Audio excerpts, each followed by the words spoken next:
សុខភាពយើងនេះវារងឥទ្ធិពលទី1អាហារលោកហៅថាអាហារសមុទ្ឋានបើយើងញ៉ាំអាហារធំត្រូវសុខភាពល្អទី2អាកាសធាតុឧតុសមុទ្ឋានបើយើងនៅកន្លែងអាប់អួរបន្ទប់បិទជិតឈឹងខ្វះអុកស៊ីសែនអីឆាប់ stress ហ่ะអញ្ចឹងតើអាសាបើកទ្វារបើកពង្អួច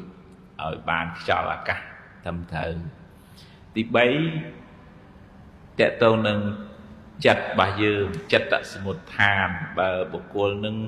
មួម៉ៅច្រើន stress ច្រើន sad ច្រើនអញ្ចឹងណាអានឹងអាចធ្វើឲ្យរាងកាយនឹងងាយនឹងទ្រុឌទ្រោមឆាប់ឆេវឆាវមួម៉ៅឈឺច្រើនឈឺអត់ដឹងមុខពេទ្យពិនិត្យអត់ឃើញទេហ្នឹងសារផ្លូវចិត្តរបស់យើងអត់ល្អវាឈឺគ្រប់មុខហ្មងទី4សុខភាពយើងក៏តកតងនឹងកម្មចាស់ដែរលោកហៅថាកម្មសមុទ្ឋានអ្នកណាធ្លាប់វាយទាត់ធាក់គេកើតមកជាតិនឹងឈឺច្រើនមើលឃើញហ្នឹងអ្នកណាធ្លាប់ជួយសង្គ្រោះអ្នកដទៃឲ្យបានរួចផុតពីទុក្ខទោសគ្រោះថ្នាក់អ្នកនឹងសុខភាពល្អអាយុវែងឬក៏យើងភាសាធម៌ហៅថាជាអ្នករក្សាសិលអត់បៀនជីវិតអ្នកដទៃអញ្ចឹងណាអញ្ចឹងកម្មចាស់យើងកែបានទេប៉ុន្តែកម្មថ្មីយើងកែបានតកតងនឹងអាហារមួយតកតងនឹងបរិស្ថានរស់នៅ2តកតងនឹងផ្លូវចិត្តនេះ3អញ្ចឹងណាអញ្ចឹងបើយើងចង់ឲ្យសុខភាពយើងល្អរៀន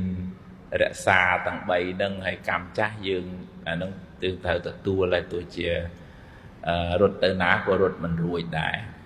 ប៉ុន្តែឃើញរឿងមួយតកតងនឹងផ្លូវចិត្តរងថ្ងៃនេះបងប្អូនមកទាំងអស់មានយកចិត្តមកជាមួយទេហើយលោកភ្លេចទុកនៅឯផ្ទះហើយមកតកាយអីមានភាសារបស់ចិនប៉ុន្តែគេប្រែទៅគេថា wherever you go be there ដូចថាបើទៅណាយកពលឹងទៅផងអញ្ចឹងណាកុំឲ្យទៅតែខ្លួនអញ្ចឹងណាតែអ្នកខ្លះអង្គុយរៀងភ្លឹកភាំងសើធ្លាប់ជួបហ៎ណាអានឹងមានន័យថា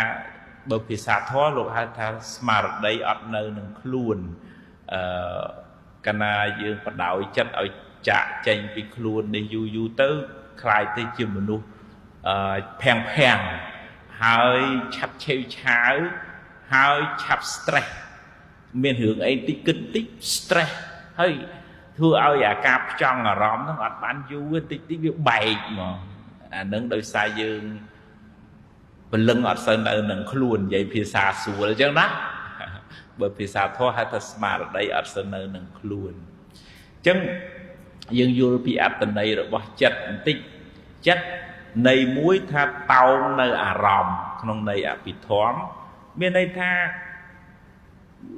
ឲ្យទៅបើកភ្នែកបើកត្រចៀកវាតោងរហូតអាហ្នឹងហើយវាអត់ចេះប្រកាន់ថាអារម្មណ៍ហ្នឹងល្អឬអាក្រក់ឲ្យវាតោងស្ទះតែយើងអ្នកឲ្យវាដឹងតែយើងបើកទ្វារឲ្យអារម្មណ៍ណាឲ្យចិត្តយើងបានដឹងបើអ្នកនឹងមានការអប់រំល្អទទួលយកអារម្មណ៍ល្អទៅឧទាហរណ៍ថាមើលរឿងក៏មើលរឿងអប់រំមើលសភៅនាំឲ្យកើតចំណេះដឹងបើអ្នកដែលអត់បានអប់រំមើលគេជេរគ្នា